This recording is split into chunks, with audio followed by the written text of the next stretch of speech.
Hello, Loki Legion. So today, this is my second time technically recording this, just because the first couple of times, I didn't realize my mic was turned off, so that sucks. But obviously, if you guys have any video ideas, suggestions, etc., make sure to leave them down below, because this video was suggested by a user who commented down I should do an NFL head coaching tier list. So I thought that was a great idea. So if you guys want to see your own video ideas, make it on. Make sure to comment down below. And without further ado, let's get into this. Also, make sure to check out the new poll that I'm going to be putting up for a potential video I'm probably going to be doing next week. So without further ado, let's get into this. Three. He throws to the end zone. Davis 4-3 in the win. Oh, it's good. Crosby in on goal. Backhander. He scores. And good. 49ers win it. Okay, so to kind of explain, S tier means like top tier coaches. A tier obviously means just a little bit below that. B tier means like above average coaches. C tier average. D tier below average. F tier like kind of like the worst coaches. And A tiers would all start off with. Basically, these are the coaches that are going to be the first year on the new team, or first year as a coach in general. So I'll put those teams right now: the Cardinals, the Colts, and then of course we're also gonna have the Broncos. We're also gonna have the Panthers, and I am missing one more team, the Texans. So basically, I'm gonna kind of sort these a little bit higher, just because we've known what Sean Payton and Frank Reich have done before, but new teams, new systems, new personnel, we don't really quite know exactly how it's going to be in Carolina, Denver. These three coaches, Gannon, we're also going to have Steichen, and we're also going to have, of course, D'Amico Ryans. These are the first time ever coaching, so we really don't know if any of these coaches. I'm going to start off with the Falcons head coach. This is a C-tier coach, nothing really crazy. I haven't really seen anything with Smith. He's just okay, but he has a lot of potential to move up or down depending on how Desmond Ridder and the rest of the team that is pretty young develops. Harbaugh, I'll put him at the top of B tier just because he had a lot of kind of questionable time management, especially at the end of the wild card game where there was like a minute left. He had like 3 or 2 timeouts. He took his sweet time using them, and then that kind of screwed the Ravens out of touchdown range, and so that's why I can't really put him as high as maybe he would have been in other years, but still solid head coach. First A tier coach would be the Buffalo Bills coach, Sean McDermott. He always has that defense in order, so you always have to give him credit for that. Obviously, he had Brian Daboll on the coaching staff last year. Obviously, this is more so on what happened this year, but still, he's always had really good offensive coordinators who can get the most out of Josh Allen's development. So an A-tier coach, great defense, of course. Eberflus, kind of same thing. If the Falcons coach, the main thing would just be they're like kind of like rebuilding years / tanking years / we're not really trying to win. So we have to see what they can do in a little bit more time, obviously, and a lot more talent on both their rosters. So that's why C tier is kind of fine. Zach Taylor's kind of like more towards the top of C tier, just because obviously he has a really solid offense, but just because he has Joe Burrow, Jamar Chase, T. Higgins, Tyler Boyd, etc., etc. The only thing is he has some kind of time management issues, and that really showed in the last couple playoff games. But more than that, I'm not really sure if it's because he's really that good at coaching his guys, scheming his guys up, or because the talent on the field, especially when it comes to how the offense always just stalls out towards the end of games on critical situations. That kind of leaves the defense out longer than it's supposed to be. So that's why I can't really put them any higher, but it's not a complete liability either. So C tier is fine. Kevin Stefanski would be the first D tier coach, just because he had a good amount of talent in Cleveland, a lot of potential, but he really missed the mark on it. Especially even if I know Deshaun Watson had his legal issues, which he held him out of the season for a while, but still, even if Jacoby Brissett was still relatively decent, the offense was okay, and then the defense was okay. There's a lot of underperformance, a lot of mediocrity for the Browns, so that's why D tier would be where I kind of put Stefanski, because he's on the hot seat for sure. Not complete dumpster fire like an F tier, but still. Speaking of F tier, Mike McCarthy, you belong here just because the fact he made basically the same mistake twice in the playoffs of trying to be TQ on the final play to win a playoff game. twice to the same team against the 49ers 2 years in a row. And also the fact he's really lucky that he has Dan Quinn, who's a great defensive coordinator and a lot of talent on defense, because if it was this up to the offense, who especially if Dak Prescott was very turnover prone, I think Mike McCarthy would be so much worse off. But still, that's why I had him an F tier. He really is a big liability to the team. Dan the Man Campbell, B tier coach. I feel if this was at the kind of towards the beginning of the season, I would have put him in D tier, maybe even F tier. But because of how he turned the season around, he turned kind of the culture around. A lot of younger talent, especially Amon-Ra St. Brown, and the defense towards the later part of the year. A lot of those guys stepped up. He was it's obvious it's because of his personality. He's always getting his guys fired up, even in kind of meaningless games. His team is always fired up, so I gotta put him in B tier. Matt LaFleur, I'll kind of put him at the top of C tier, just on the basis that, especially this year when he didn't have like a talent like Devontae Adams to kind of bail him out on the offense, you kind of really saw how there was a lot of struggling with developing the offense, especially all of those young receivers.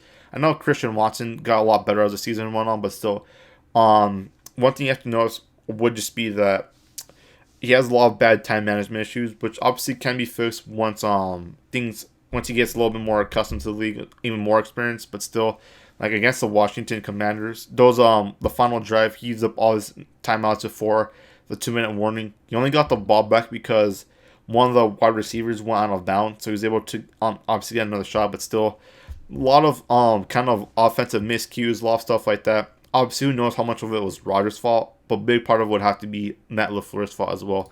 Doug Peterson's a very solid B tier coach. Also a really solid coach. A lot of ballsy play calls. You gotta respect that. He helped Trevor Lawrence develop tremendously. Gotta give him a lot of credit for that. He can even move up a little higher if they win a little bit more of the earlier games that they kind of dropped. But still, solid B tier coach. Would be my first S tier coach, just because he just won the Super Bowl. He always has his guys schemed perfectly, especially a guy like Travis Kelce, Sky Moore, and then he had even Kadarius Toney schemed perfectly in the Super Bowl. Also, secondly, with Andy Reid, just a lot of development, especially with younger guys like an Isaiah Pacheco, who was a 7th round pick. He helped develop a lot of those guys as well. Andy Reid's an S tier coach. Not too much to say about that. The last F tier coach, in my opinion, would be Brandon Staley, who shot himself in the foot big time with kind of misusing a lot of talent, especially J.C. Jackson. Then, of course, we have to deal with the fact that he played a lot of starters that he really should not have, especially against the Broncos. He played Mike Williams, who we kind of know has been injury prone for a while now. He played him for like 3.5 quarters. He got hurt, was not able to miss the he unfortunately he was able to not play in the wild card game, which probably cost them because they blew that 27-point lead. And then a big part of that blown 27-point lead was not just because of Joe Lombardi, because of his defense not making adjustments. So at that point, he's just a big liability to the Chargers. So that's why I got to put him down here. Sean McVay, I'm gonna put him in A tier. Really solid head coach. Obviously, was a little bit of the injury bug, but still really good head coach, especially when everything's clicking. The only reason why I wouldn't put him in S is because some of the other coaches, I'll talk more about them later on, were able to do a little bit more with a lot less, especially injured quarterbacks, injured players and stuff like that. But still, top of A tier. Still nothing to not be proud of. Raiders. Solid D tier.